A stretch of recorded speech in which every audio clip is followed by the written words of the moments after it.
We told you about it in January, but it's happening. NIL is killing capital campaigns. This is the Locked On Ole Miss podcast.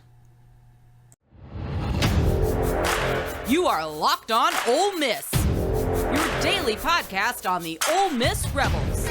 Part of the Locked On Podcast Network, your team every day. All right, welcome to the Locked On Ole Miss podcast. I'm your host, Stephen Willis. Thank you very much for joining. This is going to be an extra video. This is going to be a video you can watch while you're trying to live out the rain delay. And everything's going on, because that's what this is, really, is a rain delay. It's going to be a rain event more than anything else. But there's a lot of rain, and I understand. But people acting like this is Hurricane Andrew, ease up on that. Anyway, thanks for making the Locked On Ole Miss podcast your first and listen every day. We are free and available on all platforms. Today is my birthday. We are going to Epcot, and I am riding Cosmic Rewind, June 4th. Always a good day. So I'm going to do that, and hopefully with this tropical storm nonsense and rain and everything, I'll be able to get a boarding group, and I don't have to pay for the individual Lightning Lane assignment, and I know you don't care about that. But we have Tom Vanderford we're going to bring in, because he was unable to, he was unable to be here yesterday because my computer just completely acted weird. I had like a 2.5 hour upload time. It was bizarre. So we had to delay to today. So, Tom, how you doing, buddy? Hey, I'm doing great, man. Hotty toddy. Hotty toddy. All right. So we talked about this back in January, that NILs were going to kill capital campaigns, and nobody really paid attention. They just kind of kept doing what they did, and lo and behold, an email came out from the Athletics Foundation that they are delaying the Vaught-Hemingway Stadium portion of it to a later date because of atmosphere in college football. And basically what that means is the money needs to go to NIL. They're losing out on recruits, so the expense is going to be the capital campaign. Now, I love being right, Tom. I love it more than almost anything. I hate being right about this. Yeah, I agree. It's something that was pretty easy to foresee. There's only so much money available. You've got normal run-of-the-mill donors that, like me, that when you buy your season tickets, you give an athletics foundation dues or whatever. But the loyalty foundation, in our case, but the big money guys, they're only going to give so much. They're only going to raise so much money. And hey, I was eating lunch today and saw something today on ESPN where they were saying Ohio State is complaining that it's going to cost $13 million just to keep their team together. Mm-hmm. That was their head coach, Ryan Day. So NIL has impacted the game more than anything that I can remember. But you're right. They're going to have to scuttle some of this stuff because we got to pay to play. Mm-hmm. Exactly. And when you're competing with the Texases of the world and the A&Ms of the world and the Notre Dames of the world, it's going to take a lot of that money that used to go to improvements in our facilities. Yeah, and also this just is about Jaden Rashada probably as well. Yeah, they need that's cool. Yeah, they need to send that money in a way to basically get in the game, because if you look at his org chart, it's like Texas A&M, Oregon, Miami, and all these NIL monsters out there, and you can actually see the distance that Ole Miss has to go. So Lane Kiffin is not going to be left behind, and we shouldn't be left behind, because if we get left behind, Lane Kiffin's gone. He's going to go someplace where he can do the things he needs to do. Exactly. And we don't have a Phil Knight, so we got to do the best we can do. Yeah, and Phil Knight is looking at buying the Portland Trailblazers with somebody, which means Phil Knight's not even going to be Phil Knight much longer, because that money is going to go on the NBA stuff. So It's just interesting. It's like NIL is completely taking all the auctioning out of the room of whatever else is going on.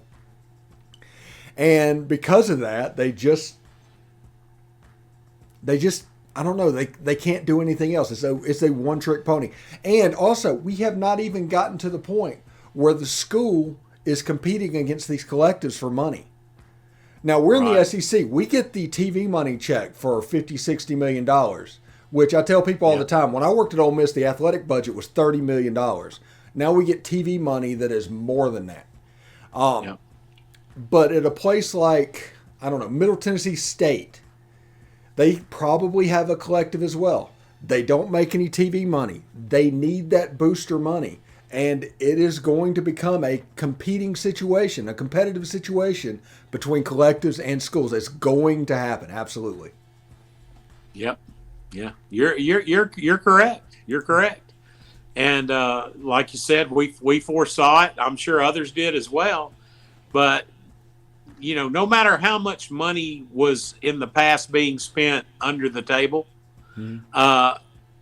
everybody has a limit. The high dollar donors, they have limits. They're only going to go so far, and they're going to want players more than they're going to want renovations of Vaught Hemingway. Yeah. Now they will. Now, if they have a couple of busts to where it becomes a gamble because you're going to find out these high school players are a gamble. The market will settle. Yeah. The market will settle. Because I do think these ego products like Credit Court and the Sandy Black Pavilion and all that, I think those ego products, they still have a place because there's a place where you can get a building named after you. Something like that. So schools are going to have that going for them, but players is definitely going to rule the day. Now let's hear from our sponsor at BetOnline. BetOnline.net is your number one source for all of your betting stats and sports information. Find all the latest sports developments, news, odds, and including this year's basketball championship matchup, NHL hockey conference finals, Major League Baseball, and of course, fighting news from the MMA and UFC. All the way to boxing. BetOnline is your continued source for all your sporting wagering information, including live betting, esports, and more. Head to the website today or use your mobile device to learn more about the trends and action. If you look at it, Ole Miss is a 21.5 point favorite over the Troy Trojans in week 1. They are predicted to win 7.5 games over under regular season wise. So that's all betonline.net. Go there and check out all the futures and everything going on about that. That's BetOnline, where the game starts.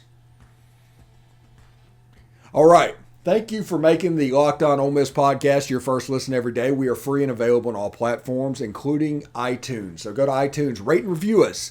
Give us a 5-star review. You can say whatever you want to say. You can say Steve doesn't know anything, but he has really good guests.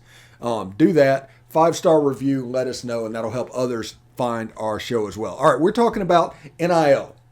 And we kind of went through the first segment talking about how NIL is sucking the oxygen out of the room and making it harder for other aspects of the athletic department that they are used to function. Now it's all just, hey, we need to basically mutual fund or IRA this to get a player.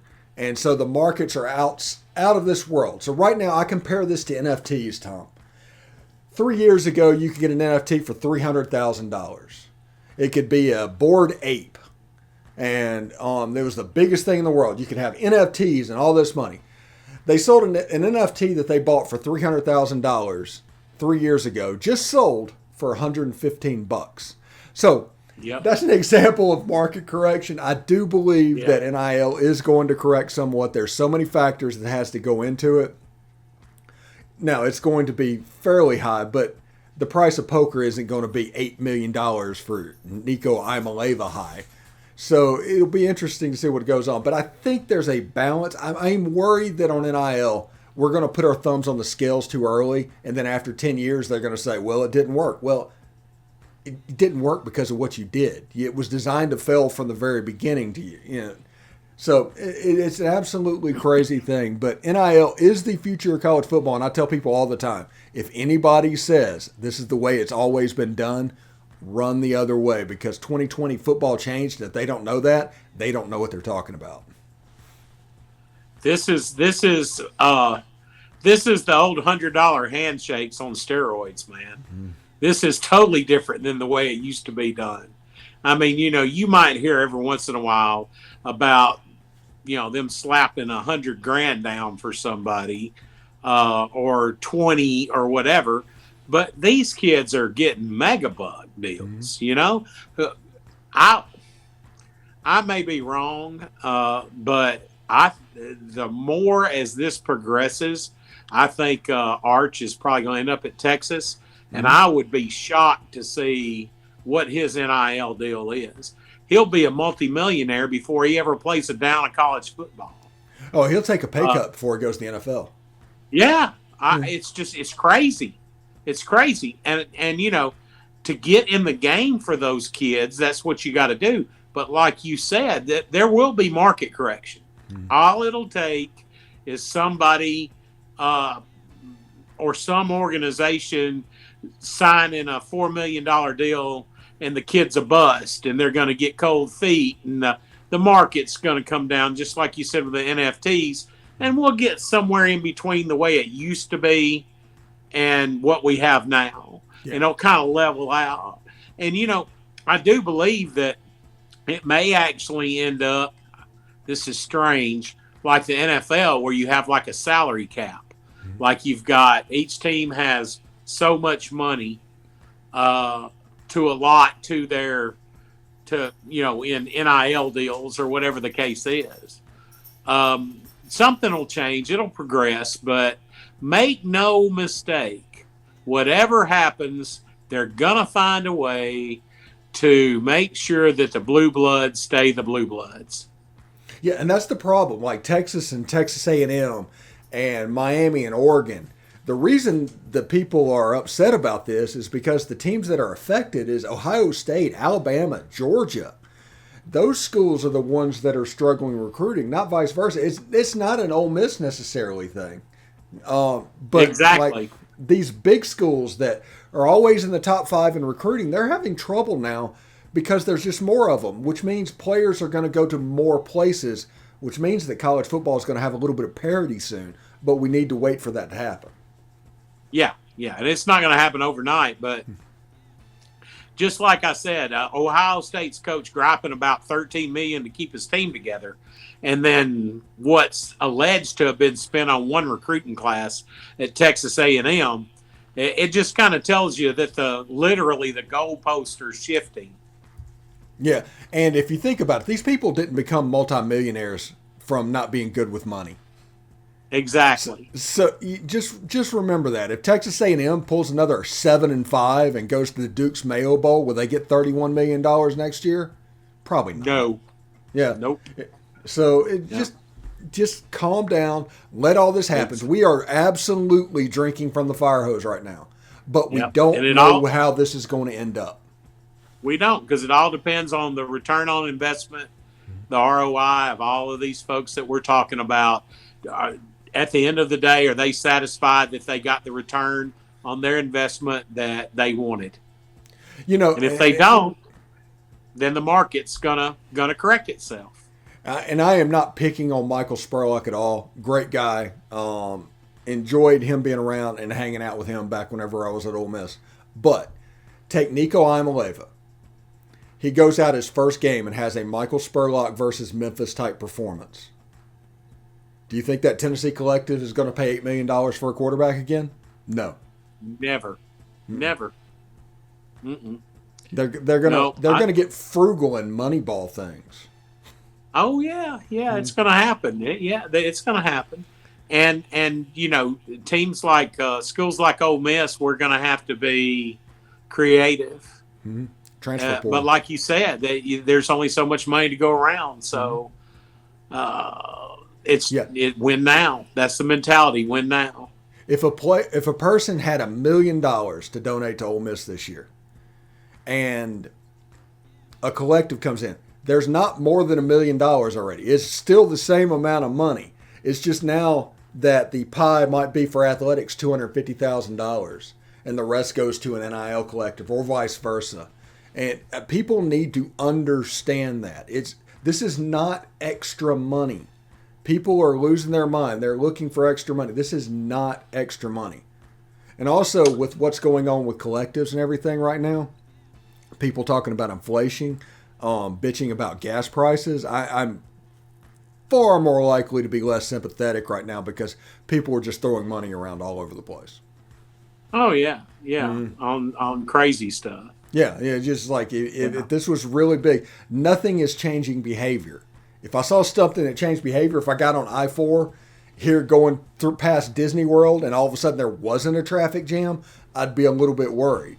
But there's just as many cars as there's always been, and that's the reason these gas prices aren't going to go down, because they're not really affecting anything. People might complain about gas prices, but they're not willing to do anything about it, and they're not doing exactly. Anything. Yeah.